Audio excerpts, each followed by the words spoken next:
진용복은 정약용이다. 정직하고 약속한 공약을 하나하나 실천하는 용인의 참 정치인. 바로 진용복은 정약용이다. 이렇게 말씀드릴 수가 있습니다.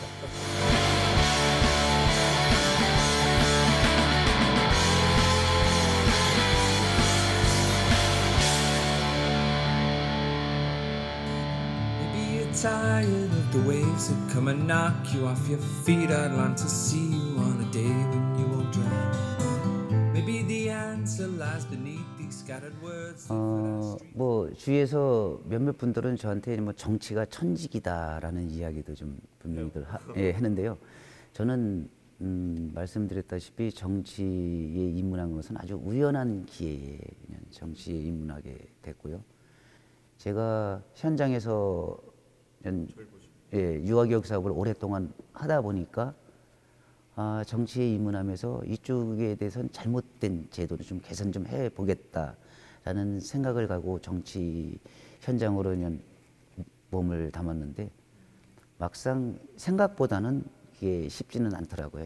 여러 가지 제도가 하나만 해결해서 될 부분이 아니라 그냥 남백상처럼 엮여있는 이 보육에 대한 정책, 유아교육에 대한 정책이 하나를 해결한다고 해서 풀릴 게 아니고 정부에서 온심을 다해서 이런 말 있잖아요. 하나를 위해서는 한 마을이 필요하다고 하듯이 여러 가지 각계각층의 제도를 개선해야지만이 이런 보육정책이나 유아교육 정책 같은 게 좀 개선되지 않을까 생각을 합니다.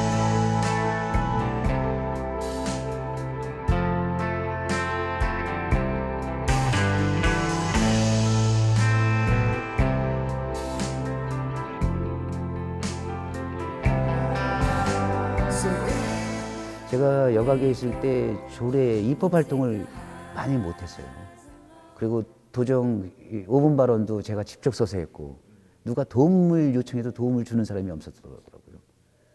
그게 그냥 상임위원회 그 구조였고 그러고 난 다음에 저희가 입법조사관이 생기면서 조사관이 그 서포트를 많이 해줌으로써 그때부터 조례를 조금 하기 시작했는데요. 여성가족교육협력위원회에서 전반기에 있었을 때는 사람 중심 그리고 아이 중심의 의정활동을 펴왔다는 생각을 하는 거예요.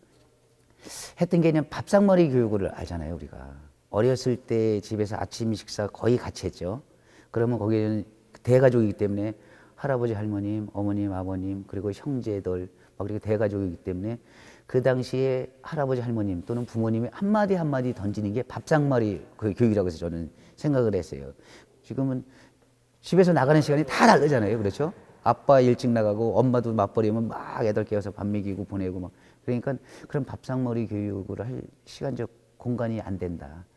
그러면 인성예절을 할 수 있는 분들, 학부모들 또는 교사들을 교육을 시키면 교사들이 아이들한테 가서 인성예절을 좀 더 전파할 수 있지 않나. 그래서 인성예절 지원에 관한 조례를 제정한 게 전반기에는 그게 있었고 또 하나는 우리가 강의나 하청 같은 데는 우리가 계속 수질 관리를 하잖아요. 예산을 엄청 편성해서. 근데 가장 그거의 근원지인 우리 마을에서 마을 주민들과 함께하는 도랑에 대해서는 그거를 정비를 안 해요. 수질 관리를 안 한다는 거죠. 근데 그 물이 다 어디로 가요? 하천으로 가죠. 그럼 위에부터 좀 하천 정비를 하고 수질 관리를 하면은 하천 같은 데는 예산이 더 적게 들어가지 않을까.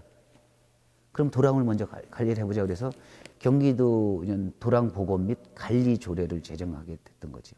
그래서 저는 그래서 자연과 사람이 공존하는 그런 입법 활동을 후반기에는 했던 것 같아요. 그냥 그런 게 가장 기억에 남고 그걸 계기로 해서 도민들이 인정을 해줘서 다시 재선의 기회를 갖지 않았나. 저는 그렇게 생각하고 있습니다.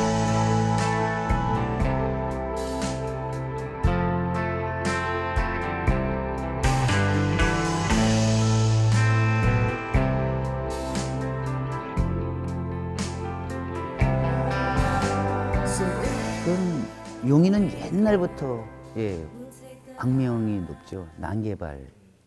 지금 우리 용인시 전체를 봤을 때 용인에서 가장 큰 현안 문제는 난개발이라고 생각을 하는데요. 그러다 보니까 여기저기 처인구뿐만 아니라 저희 지역구인 기흥구에도 지금 굉장히 이제 난개발로 인해서 몸살을 앓고 있고 지역 주민들의 민원이 또 쇄도하고 있고 더 나아가서 주민들 간에 지역 주민들 간에 민민 갈등까지 일어나는 상황이 있는데요. 예, 이곳 상가일 지역에는 지금 기업형 임대주택이 지금 이 용매산 자락을 훼손해서 한 1,350세대 정도가 지금 계획에 있어요. 그러면 거기서 살림을 용매산을 다 훼손을 해서 거기다 임대주택을 짓는데, 예. 그래서 또 그러면 기존의 도로가 확보가 안 됐기 때문에 도로도 확보해야 되고 또 자연 훼손에 대한 주민들의 갈등, 뭐 개발하자는 측도 있고 개발해서는 안 된다는 측도 있고 그래서 그런 부분. 그리고 또 제 지역구에는 지곡동이 있어요. 지곡동에 거기 보면은 보라산이 있는데요. 거기는 한남 정맥의 줄기예요. 근데 거기에 산골이 있는데 산을 15m 옹벽을 쳐서 등선을 깎아서 거기를 그냥 바이오 산업단지로 하겠다는 거죠. 그래서 그것은 지금 한강유역청에서 산림을 너무 훼손한다. 그리고 사업 재검토를 지금 명령한 상태고 그것 때문에 거기도 지역 주민들 간의 갈등이 굉장히 심한 상태로 있습니다. 그래서 그런 사람들은 개발을 해야 되는 거죠. 그렇죠. 예. 그 주변에 사는 사람들은 개발을 안 하기를 바라고 있고 그래서 우리는 자연 훼손은 가능하면 적게 하고 있는 시설 갖고 우리가 활용하는 게 좀 낫지 않겠다라는 생각을 갖고 한강유역청에 다시 한번 여기 현장을 직접 유역청장이 와서 현장을 본 거예요.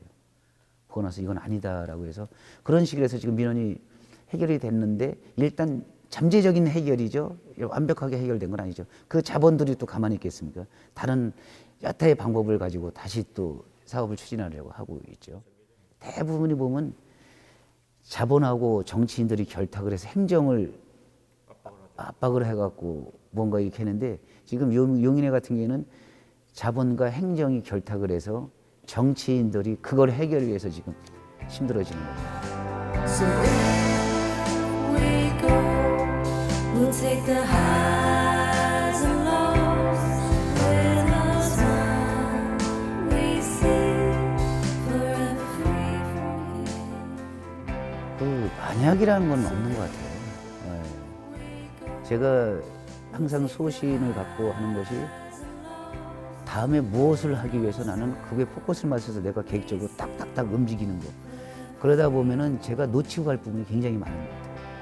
그냥 바늘구멍같이 사소한 부분에서 항상 큰 일이 일어나듯이 작은 부분을 챙겨가다 보면 나중에 뭐 다른 부분이 분명히 있으리라 생각을 하고요. 예, 현실에 충실하고 저희 지역 유권자들과 예, 소통하는 것이 가장 큰 정치라고 생각을 합니다.